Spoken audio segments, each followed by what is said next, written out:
Bonsoir et bienvenue à cette édition. Les titres. Le parti dirigeant la République populaire de Chine, le PCC, va célébrer dans quelques semaines son centenaire. À cet effet, l'ambassadeur de la Chine près le Bénin, Peng Jingtao, retrace l'histoire du Parti communiste chinois. Le docteur en pharmacie et ébéniste Joachim Rodet était ce lundi 14 juin au palais de la Marina. Le chef de l'État lui a témoigné son admiration et promis son soutien ainsi que celui de l'État. Communément appelée Gboma en fond, la grande morelle est issue de la famille des Solanacées. Au Bénin, ce légume est cultivé et prisé pour ses vertus.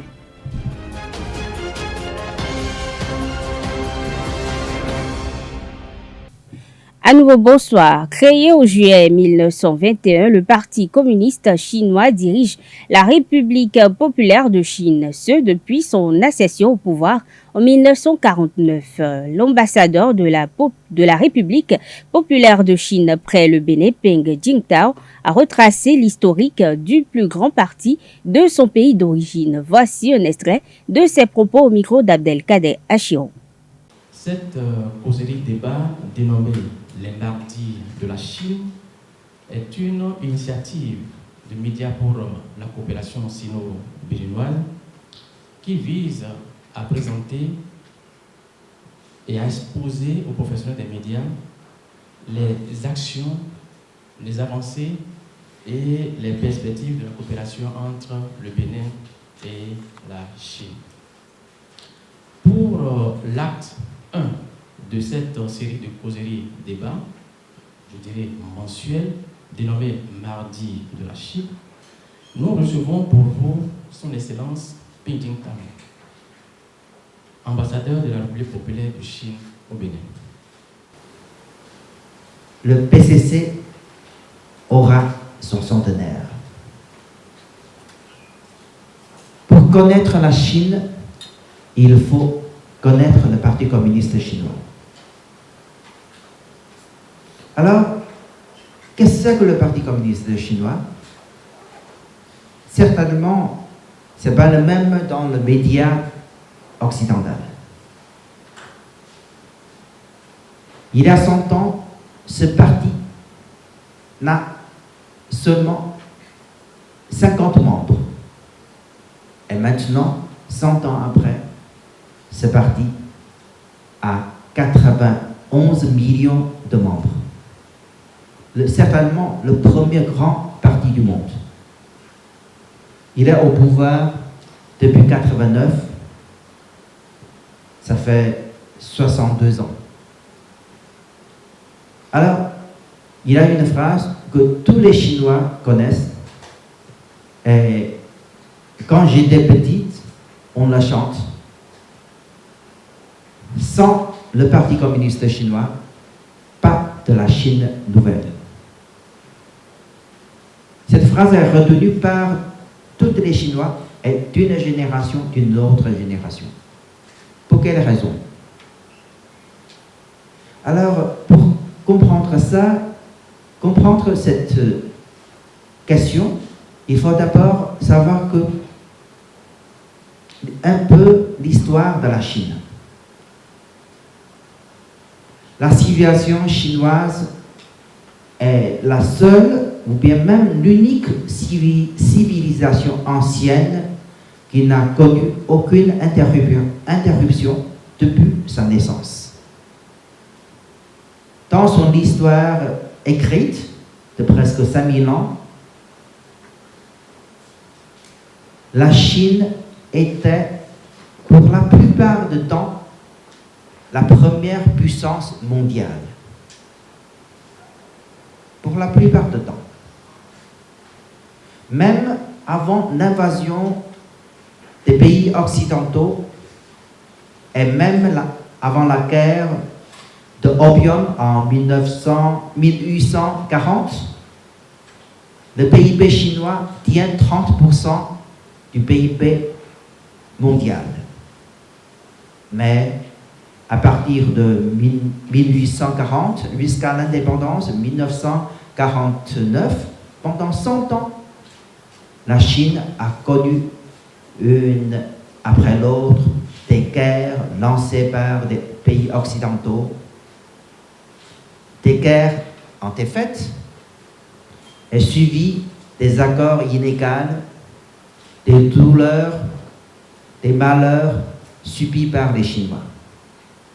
Et pendant ces temps-là, les Chinois ont recherché de tous les efforts pour réaliser la renaissance, pour chercher la raison de cette défaite chinoise, mais tous en vain, avec des exploits de systèmes différents, tels que la monarchie constitutionnelle, le présidentiel, législative, etc.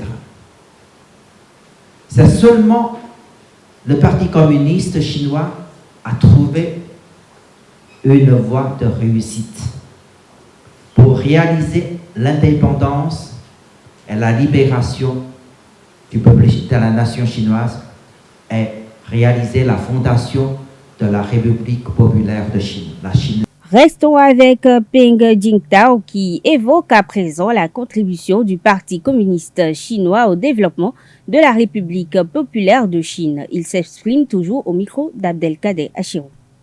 Alors quand on parle de la réalisation du PCC pendant ses centenaires, on peut le dire en trois parties.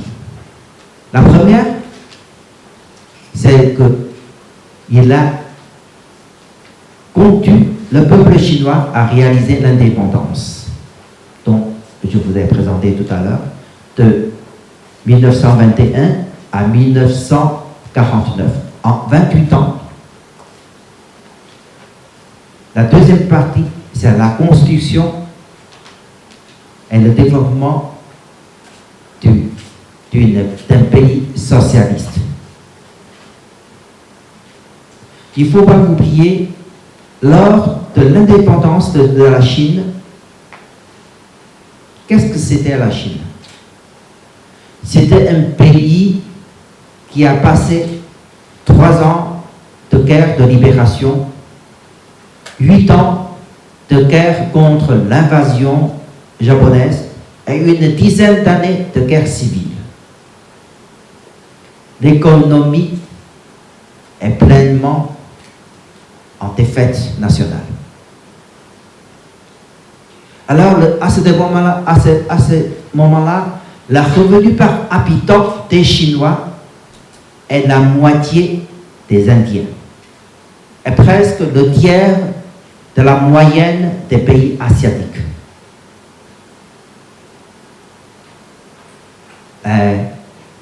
70 ans après, la Chine est devenue la deuxième grande puissance économique internationale et le premier grand pays industriel.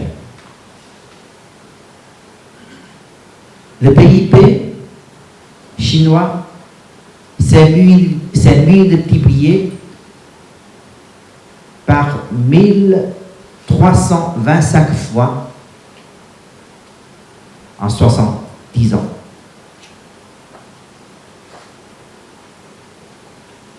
Alors, plus de 800 millions de Chinois sont sortis de la seuil de pauvreté. Cela tient 70% du monde entier.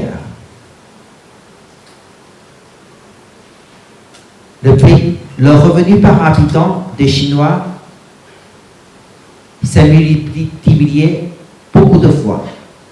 Parce que en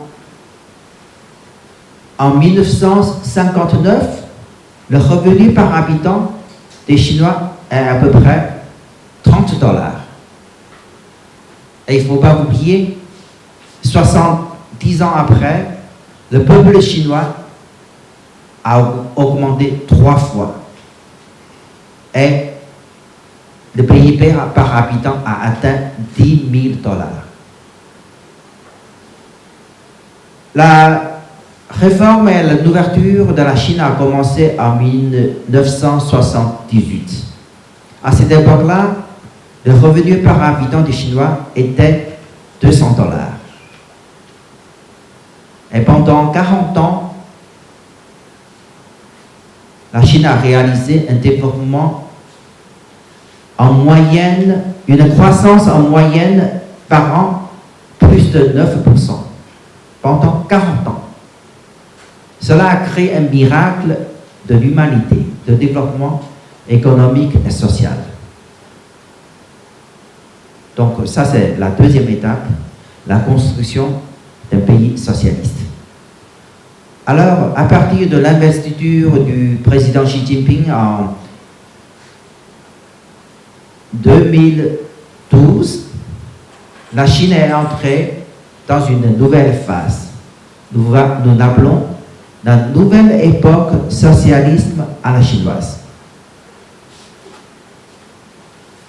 Donc, si on dit c'est grâce au président Mao Zedong que la Chine a réalisé de se lever.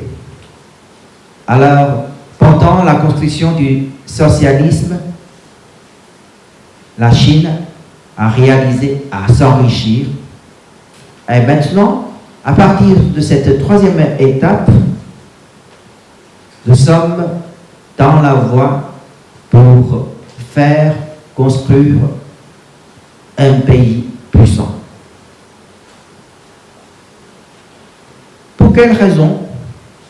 Quels sont les secrets du succès de la Chine?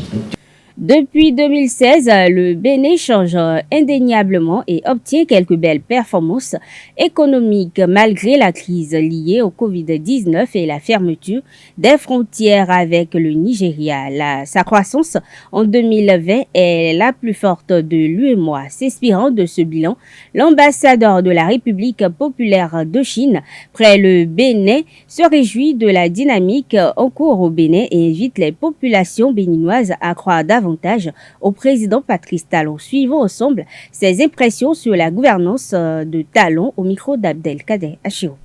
Je vous pose une question. 3 personnes font la course, une en voiture, une en cheval, une à pied. Qui gagne qui gagne la course? La réponse est que la personne dans la bonne orientation. Félicitations au Bénin, félicitations au peuple béninois, vous êtes dans une bonne orientation. Les effets ne trompent pas. Pendant les dernières années, le Bénin a beaucoup changé. Pour les Béninois expatriés à leur retour, beaucoup de monde disent que je ne reconnais pas le Bénin dans mon souvenir. Le Bénin est apprécié beaucoup de fois par des organisations internationales, par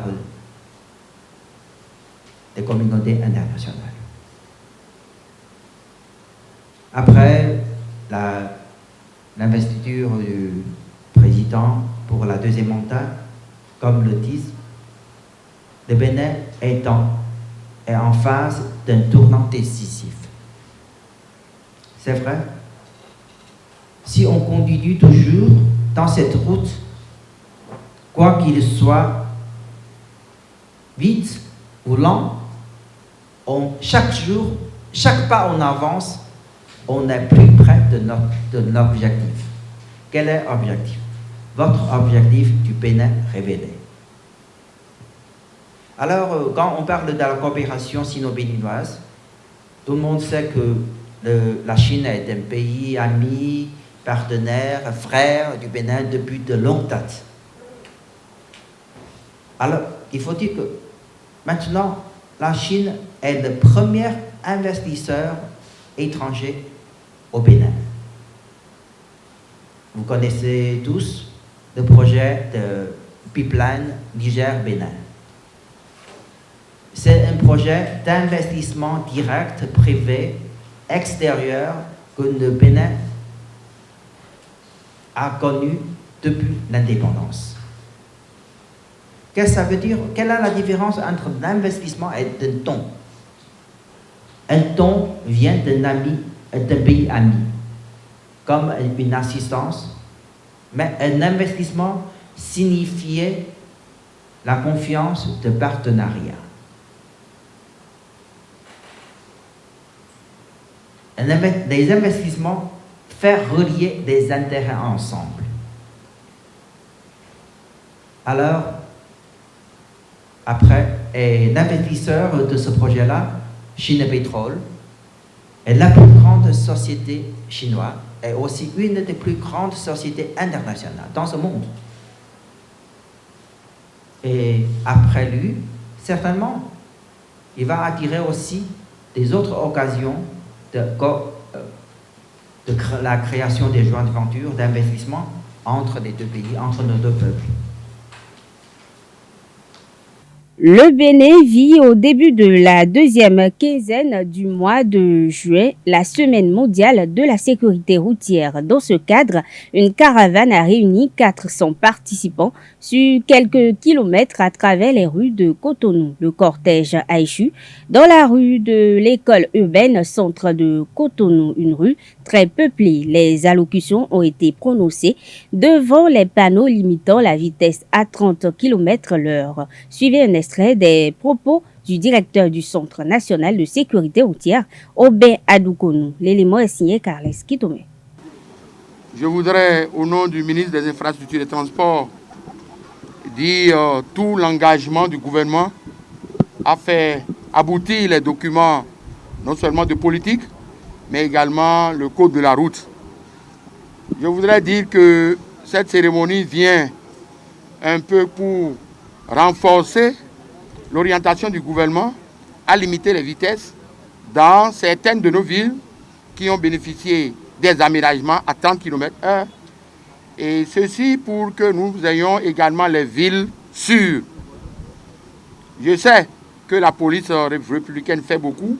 Je sais que l'ONG Handicap International est attachée aux idéaux de sécurité routière, mais je sais également que l'ensemble de nos ONG locaux doivent pouvoir travailler pour renforcer la sensibilisation avec nous. C'est une cérémonie fort simple, simplement parce que nous n'avions pas à bafouer les règles et prescriptions en temps de Covid. Sinon, en lieu et place de 2000 personnes que nous avions l'habitude d'avoir ce jour-ci, nous sommes à environ 400. Et c'est de vous dire que le CNSR est en train de faire ce qu'il doit faire. Mais comme l'a dit le représentant de la police républicaine, c'est ensemble que nous devons nous organiser pour respecter les prescriptions, surtout relatives aux limitations de vitesse. Le nouveau code de la route, et je n'allais pas finir sans aborder cela, non, je voudrais rassurer l'handicap international pour dire que tout se fait de la manière la plus sûre. Nous avions fini des étapes stratégiques. Il y a des qualifiés qui sont au niveau du ministère de la Justice qui ont l'obligation d'avoir un regard sur ce que nous allons introduire à l'Assemblée nationale. La séance de validation est déjà convoquée, je crois bien, et tout ce que nous devons dire, nous devons nous féliciter, nous remercier. Parce que ce n'est pas facile. Ça fait des trentaines d'années que nous sommes en train de traîner l'ancien arrêté portant code de la route. Mais aujourd'hui, en 5 ans, nous avions fait ce que nous pouvons faire et ça mérite que vous félicitez, vous remerciez le ministre des Infrastructures et des Transports. Je voudrais finalement inviter les conducteurs de taxi-moto à être vraiment prudents. À être prudents parce que la route aujourd'hui est aménagée, mais le degré de gravité a évolué si nous ne nous organisons pas pour respecter les prescriptions. Nous avions mis assez de panneaux de limitation que vous ne voyez pas souvent ou bien que vous ne voulez pas voir. Je voudrais vous inviter à respecter les prescriptions de ces panneaux et dire enfin la détermination du CNSR à vous accompagner pour que vous puissiez améliorer vos comportements sensiblement. Restons avec Carles Kitome qui nous propose un élément sur l'engagement de la police républicaine qui a réprimé le non-respect de la limitation de vitesse en agglomération. Je voudrais prendre la parole au nom du directeur général de la police républicaine pour nous inviter tous à respecter les présentes prescriptions qui nous invitent à rouler à 30 km à l'heure à travers les rues en ville. Je veux que ce soit une œuvre commune, que tous nous puissions participer au respect de cette prescription, en véhicule ou à moto. C'est pour le bien de nous tous. Et vous voyez un peu les statistiques. Lorsqu'on parle de 2 tués par jour, ça fait 60 personnes tuées par mois. Ça fait froid dans le dos. Ça donne froid dans le dos. Alors, ces statistiques doivent nous amener à réfléchir. Et que j'invite chacun à participer au respect et au respect de cette prescription pour que nos rues soient désormais ne soient plus des endroits à risque pour la population.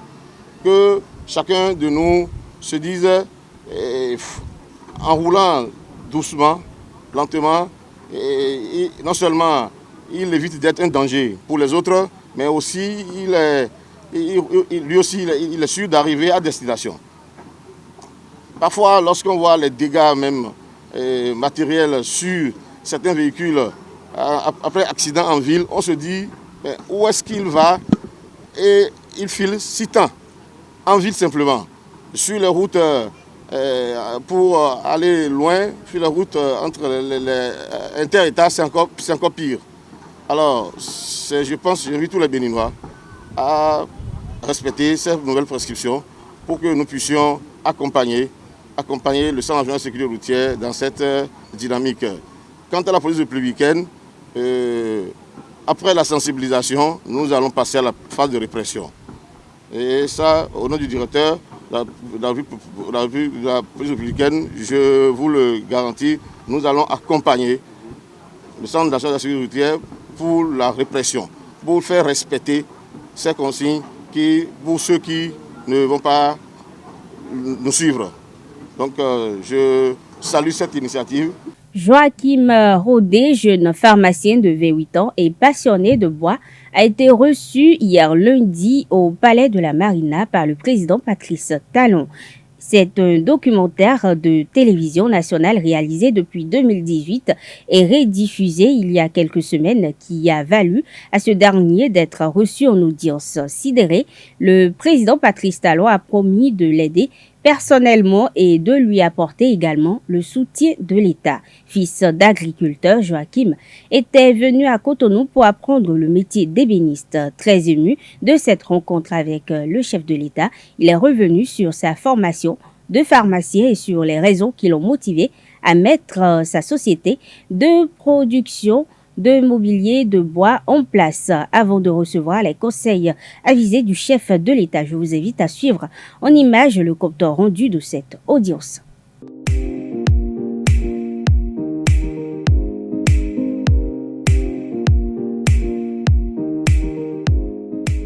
Avec le chef de l'État, j'ai eu à parler de ma double casquette professionnelle. D'abord, grande est ma joie. Permettez-moi de dire ici un mot que le chef de l'État a dit qui m'a beaucoup marqué. Il a dit, sur le parcours d'un homme exceptionnel, il y a toujours quelque chose d'exceptionnel.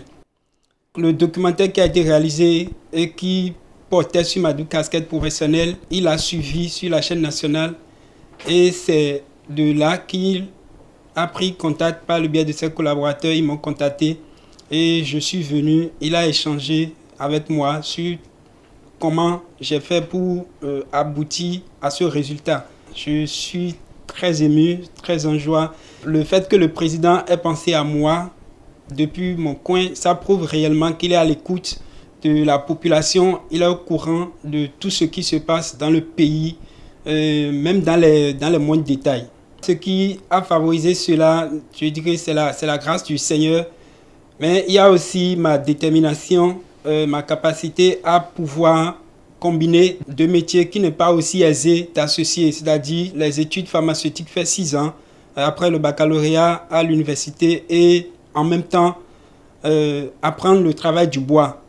Donc j'ai l'habitude de dire le travail du bois m'a pris 15 ans, alors que l'étude pharmaceutique m'a pris 6 ans. J'ai commencé à travailler le bois depuis 1999, depuis les cours primaires.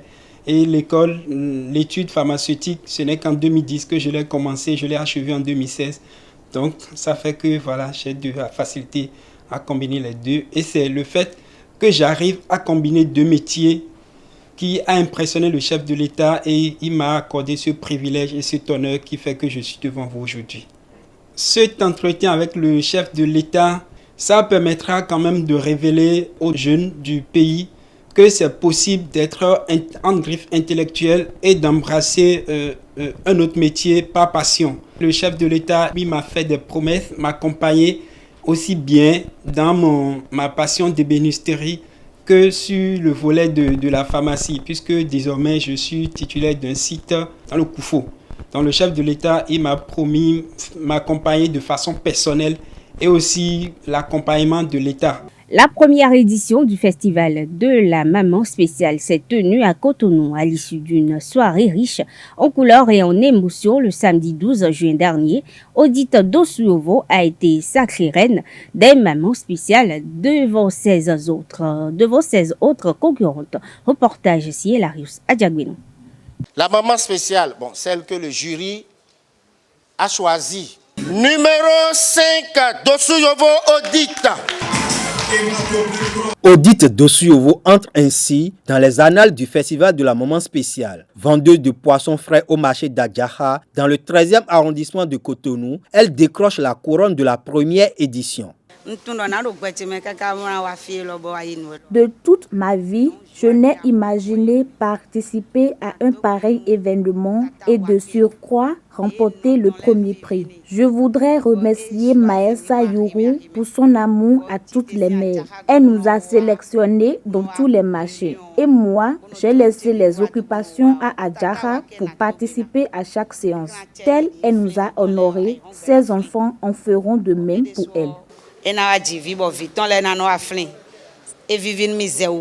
Parade, passage individuel sous des sonorités béninoises. Présentation du thème du festival. Odite Dosuovo et les 16 autres finalistes ont bluffé le public à travers leurs prestations.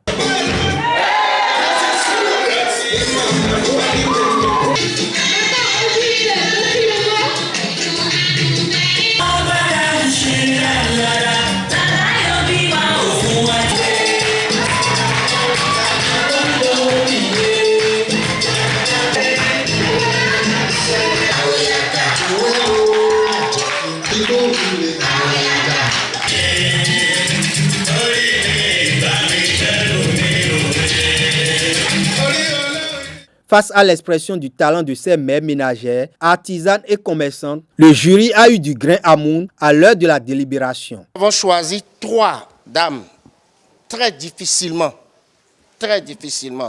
Nous avons tenu compte de la qualité du discours et de ce que chaque femme a montré par rapport à l'éducation de son enfant, à la manière dont elle tient son foyer. L'agence Miwake a gratifié toutes les finalistes de l'eau. La maman spéciale et ses 2 dauphines ont reçu en plus des trophées accompagnés d'enveloppes financières. Je suis toute contente déjà de voir cette première édition réussir.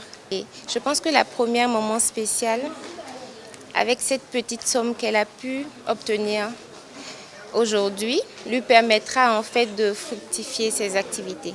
Participantes et lauréats n'ont pas tari d'éloges pour exprimer leur reconnaissance à l'initiatrice du festival et à ses partenaires. J'exprime toute ma gratitude à la directrice de Miwake. Je remercie tous les sponsors, Quabor et les autres. Mes remerciements vont également à l'endroit des membres du jury. S'il existait un instrument pour mesurer la joie, comme la température, vous pouvez constater combien je suis heureuse. Merci beaucoup.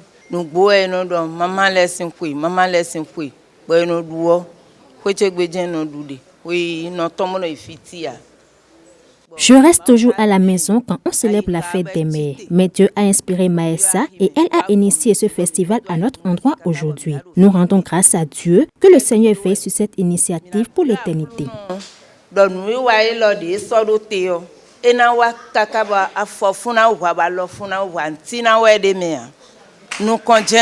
Sur recommandation du jury, un prix spécial a été décerné à Mélanie Bilou Lawson. Congolaise d'origine, elle a su s'approprier la culture du pays de son époux.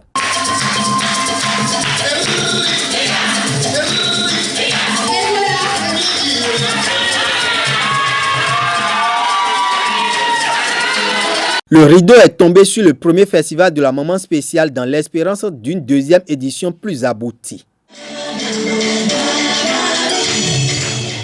Hormis l'élection de la maman spéciale, plusieurs autres activités ont marqué la première édition du festival de la célébration des braves mamans. Les finalistes ont effectué le vendredi 11 juin dernier une sortie touristique sur Ouida et une visite de l'usine de Kouabo à Kpaou. Reportage avec Larius Adjagouinon.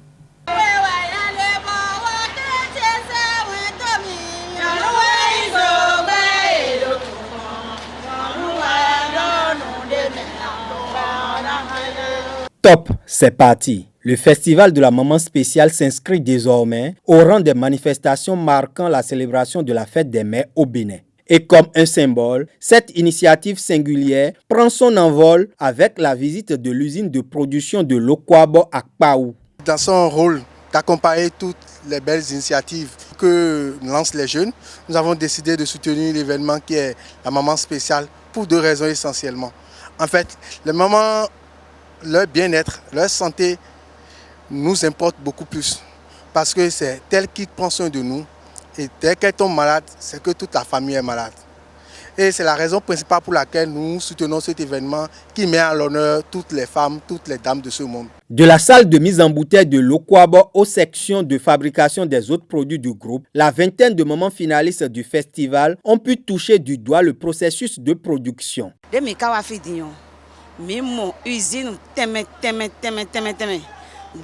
Kouabo, c'est une grande entreprise. Lorsque nous sommes arrivés ici, nous avons compris les différentes étapes de production de l'eau Kouabo. Tout ceci a été possible grâce à notre enfant, la directrice de Miwaki.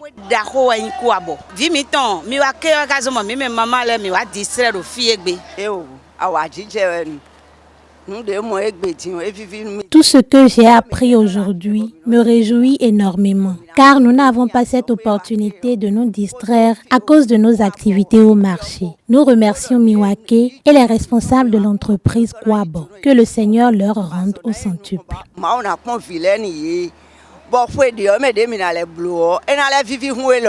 Cette visite s'est achevée dans la gaieté autour d'une collation. Après, le convoi a mis le cap sur Ouida. Ici, les mamans ont visité le temple du Python, l'un des vestiges de la cité historique. Après avoir été reçus dans le temple et visité tout le temple de Ouida, de Python de Ouida, nous sommes là devant le temple et pour moi ça a été une réussite. Toutes les femmes étaient très contentes. Elles sont toutes belles et puis joyeuses et on forme une très bonne famille. Vraiment ça a été une réussite totale. Je salue tout le monde. Je remercie beaucoup la maison Miwake. Je remercie aussi le DG de la société de l'eau, Kouabo. Vraiment, la sortie a été très très bonne. Cette brillante entame du premier festival de la maman spéciale comble les attentes de son initiatrice, Maessa Yoru. Elle exhorte tous les enfants à faire plaisir à leur mère. Je veux juste faire comprendre à toutes les personnes qui nous soutiennent ou toutes les personnes qui nous suivent que les mamans sont toutes des mamans spéciales. Et dès qu'on peut, quand on peut, essayons de sortir avec nos mamans. Après cette sortie touristique qui vient de finir, nous allons entamer la grande phase qui est la grande soirée élective qui aura lieu demain à 15h à l'hôtel Casa Cielo 6 à Fijrosset, fin pavé. En attendant de connaître la première reine des mamans spéciales, le convoi quitte Ouida sous la pluie. C'est un signe de bénédiction de l'initiative de Miwake.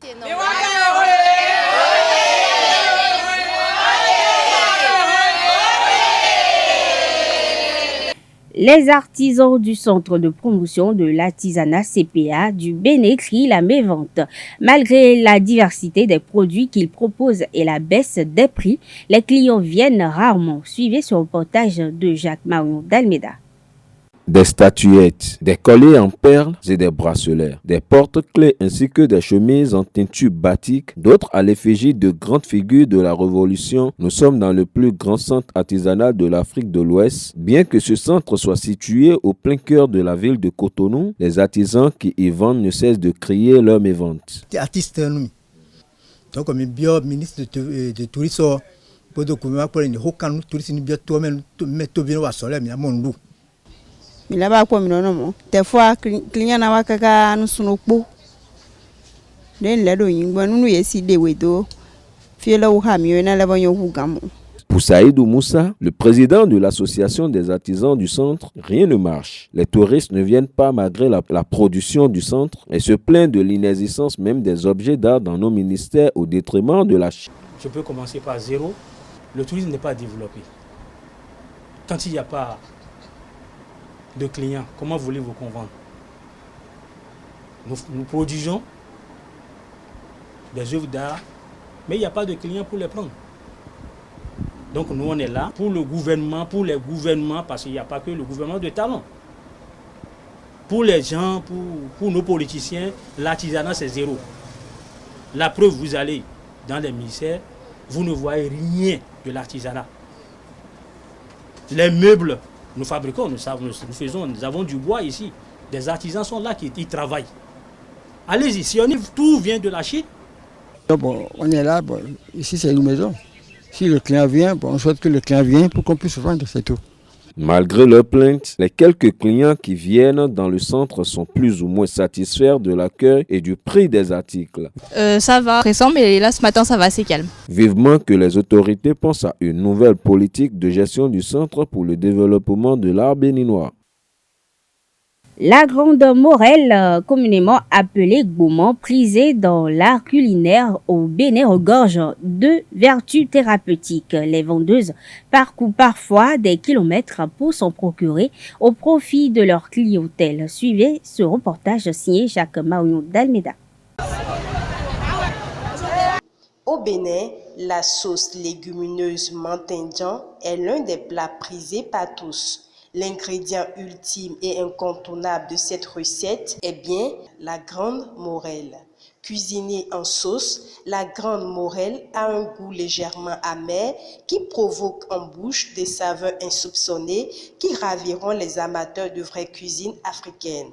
Sur le marché, entre approvisionnement, conservation et livraison, autant il y a diversité de légumes, autant les prix varient. Maintenant le jardin, bon là le temps domaine des sous. Jardin les bi, jardin debout. Maintenant il cadjeu, maintenant il figure c'est. Maintenant il cagamri, bon il calavi les bi. Au plus ekbedje so. Maintenant pour quantité au pere. Maintenant ho. Et moi il robert soupo ayo hondo. Et sono yon. Maintenant da. Et mais de non da au salaire, il de la raison. Bon, maintenant ça non seni. Plus à zone, on a monté des poniers auto. Et des pambans, des 1000 francs, et des 1300. La fois c'était 40 000 francs, mais non c'est 40 ans. Mais bon, et des bébés, 1000 francs, d'argent 1300. Seulement des sous 1000 francs, mais non c'est seulement des sous. Ciao 1300. Légumes feuilles, la composition de la grande morelle permet de soigner les maux gastriques, les douleurs dues aux menstruations ou les maux de tête intenses. Sous forme d'infusion, il peut servir à faire baisser la fièvre et la toux persistante. Riches en plusieurs nutriments, les feuilles du gourmand ont une forte valeur nutritive. Antibiotique ouais. Bon beto rien, il en dash. A tout moment quoi. Bébé demande au coco, demande wa nene gandia, il rien il en des citons. Mando au coco ni là. Bona motendo né en fort quoi. La composition chimique des feuilles de gourmand est comparable à celle d'autres légumes feuilles vert foncé. La composition des fruits du gboman est proche de celle des aubergines.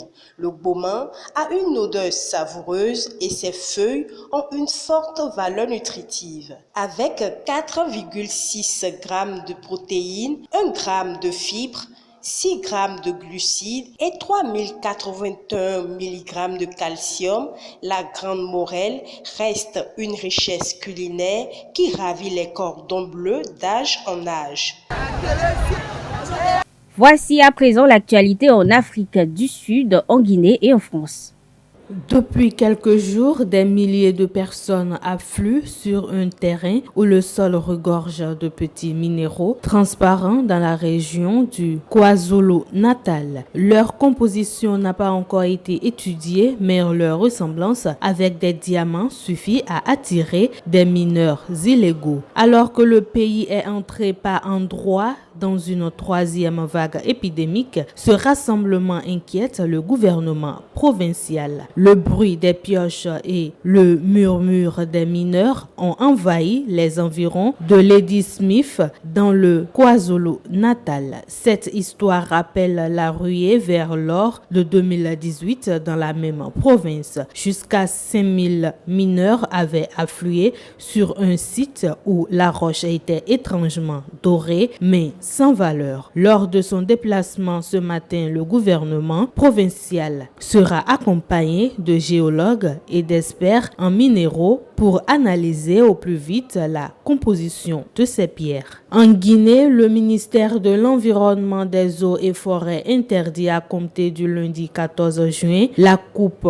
et le transport du bois sur toute l'étendue du territoire national, et ce jusqu'à nouvel ordre. La délivrance de permis de coupe est également interdite. Une mesure justifiée par le ministère par le constat de coupe abusive et l'exploitation illicite des ressources forestières. Ce communiqué fait suite à l'annonce de saisie de bois coupé illégalement dans les préfectures de Farana et Mamou. Pour le réseau national de la société civile pour l'environnement et le développement durable, l'interdiction totale de la coupe est irréaliste car de nombreux Guinéens la pratiquent pour leurs besoins quotidiens. Le réseau plaide plutôt pour une gestion durable des forêts. Et pour finir en France, coup d'envoi de la vaccination pour tous les adolescents de 12 ans et plus. À compter de ce mardi 15 juin, ces jeunes Français peuvent eux aussi être vaccinés sous certaines conditions, uniquement en centre avec l'autorisation des deux parents et le consentement du mineur. Le principal enjeu est d'obtenir une augmentation de la couverture vaccinale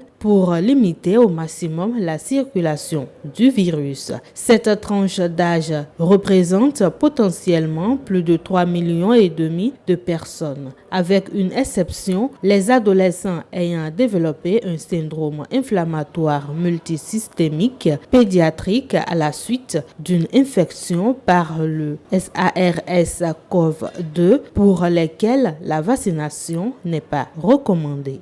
Sport pour finir, la Super League Pro va aborder ce mercredi sa 15e journée. Duel des extrêmes entre Azos et Esae à Miserete. Audio reçoit Dragon à Lokossa. Buffle affronte Requin dans l'un des classiques de l'élite béninoise. Aema accueille Damissa à Jean-Pierre Gasco de Poubet. Mesdames et messieurs, ici pour fin cette édition. Merci de l'avoir suivi. Agréable soirée à toutes et à tous.